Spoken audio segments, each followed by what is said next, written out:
Vishnu ശാലിനിയുടെ latest episode പ്രൊമോയിൽ പോലീസും ശാലിനിയും ഒക്കെ എല്ലാവരും പോയ ശേഷമാണെങ്കിൽ സുബൈദയാണെങ്കിൽ ശാരദാമ്മയെ കാണാനായിട്ട് വരുന്നുണ്ട്.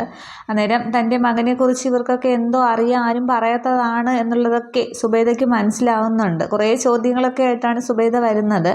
എൻ്റെ മകൻ ഒരിക്കലും പോകാൻ ആഗ്രഹിക്കാത്ത സ്ഥലത്തേക്കാണോ പോയിരിക്കുന്നത്, അവനിനി തിരിച്ചു വരില്ലേ, അവൻ എന്താ സംഭവിച്ചതെന്നൊക്കെ ഇങ്ങനെ സുബൈദ ചോദിക്കുന്നുണ്ട്. പക്ഷെ ഒരു മറുപടിയും പറയാനാകാതെ ഒരു അമ്മയുടെ സങ്കടത്തിനും അങ്ങനെ നഷ്ടപ്പെട്ട അമ്മയുടെ ആ സങ്കടത്തിന് മുന്നിൽ ശാരദാമ്മ ഇങ്ങനെ വിഷമിച്ച് നിൽക്കുന്നതേ കാണിക്കുന്നുള്ളൂ. അതിനുശേഷം ഗോപാലകൃഷ്ണനോട് സുബൈദ പോയ ശേഷം ഗോപാലകൃഷ്ണൻ പറയുന്നുണ്ട്, ഈ അന്തരീക്ഷം മുഴുവൻ ആ പയ്യൻ്റെ ശാപം നിറഞ്ഞു നിൽക്കുകയാണ്.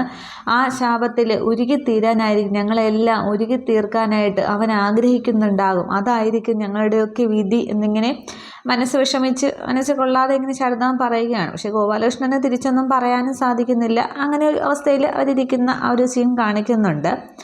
അതിനുശേഷമാണെങ്കിൽ അവിടെ വിഷ്ണുവിൻ്റെ അടുത്ത് രാഘവൻ നായർ വന്നിരിപ്പുണ്ടല്ലോ. അപ്പോൾ സത്യഭാമയ്ക്ക് ഇപ്പോൾ സത്യയോട് വലിയ സ്നേഹമാണ്, ശാലിനിയെ മരുമകളായിട്ട് കൂട്ടണം എന്നുള്ളതും മുഹൂർത്തം നോക്കിയതും ആ ഒരു പൂജയുടെ കാര്യങ്ങളൊക്കെ ചെയ്യാനായിട്ട് സത്യഭാമ വീട്ടിലേക്ക് പോയി എന്നുള്ളതൊക്കെ രാഘവൻ നായർ വിഷ്ണുവിനോട് പറയുന്നുണ്ട്. അത് ഇതൊക്കെ കാണുമ്പോൾ എൻ്റെ മനസ്സിന് വല്ലാത്ത സന്തോഷമാണ് മക്കളെ എന്നിങ്ങനെ രാഘവൻ നായർ പറയുകയാണ്. വിഷ്ണുവിനും ആകെപ്പാട് സന്തോഷമാവുന്നുണ്ട് തൻ്റെ മകളെ അമ്മ അംഗീകരിച്ചതിൽ. പക്ഷേ എന്തുകൊണ്ടാണ് എന്നുള്ളത് അവിടെ വിഷ്ണുവിന് മനസ്സിലാകുന്നില്ല. സത്യമൊന്നും അറിഞ്ഞ് കാണില്ല എന്നാണ് ഇവർ വിചാരിച്ച് വെച്ചിരിക്കുന്നത്.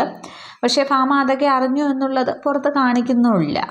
അതിനുശേഷം സത്യഭാമയാണെങ്കിൽ അവിടേക്ക് ചെല്ലുന്നുണ്ട്. ശ്യാമയും രോഹിത്തും ഒക്കെ ഉണ്ട് അവിടെ. അന്നേരം അവിടെ റൂമിൻ്റെ കാര്യങ്ങളും ഒക്കെ ഇങ്ങനെ സംസാരിക്കുന്നുണ്ട്. അന്നേരം ആ പഴയ റൂം തന്നെ വിഷ്ണുവിനും ശാലിനിക്കും ബെഡ്റൂമായിട്ട് കൊടുക്കാമല്ലേ, അവരവിടെ താമസിച്ചോട്ടല്ലേ എന്നിങ്ങനെ ഭാമ ഇങ്ങനെ ചോദിക്കുകയാണ്. അന്നേരം ശ്യാമയും രോഹിത്തും ആകെ അന്തം വിട്ട് നിൽക്കുകയാണ്. ഭാമ ഇങ്ങനെ വിഷ്ണുവിൻ്റെയും ശാലിനിയെ കുറിച്ചൊക്കെ മറ്റൊരു ശാലിനി എന്ന പേര് കേൾക്കുമ്പോഴേ ഭാമയ്ക്ക് ദേഷ്യമായിരുന്നല്ലോ. അപ്പോൾ ഇവരെ കൂട്ടിക്കൊണ്ട് വരുന്നതും താമസിപ്പിക്കുന്നതും ഒക്കെ ഇങ്ങനെ കേൾക്കുമ്പോൾ രോഹിത്തിന് ശ്യാമയ്ക്ക് സന്തോഷത്തിലേറെ അതിശയമായിട്ട് ഇങ്ങനെ ഭാമയുടെ സംസാരവും പ്രവൃത്തിയും ഒക്കെ ഇങ്ങനെ നോക്കി നിൽക്കുകയാണ്.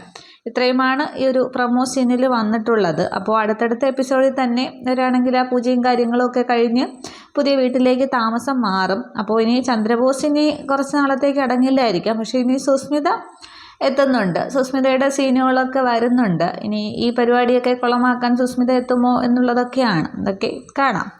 Okay, thank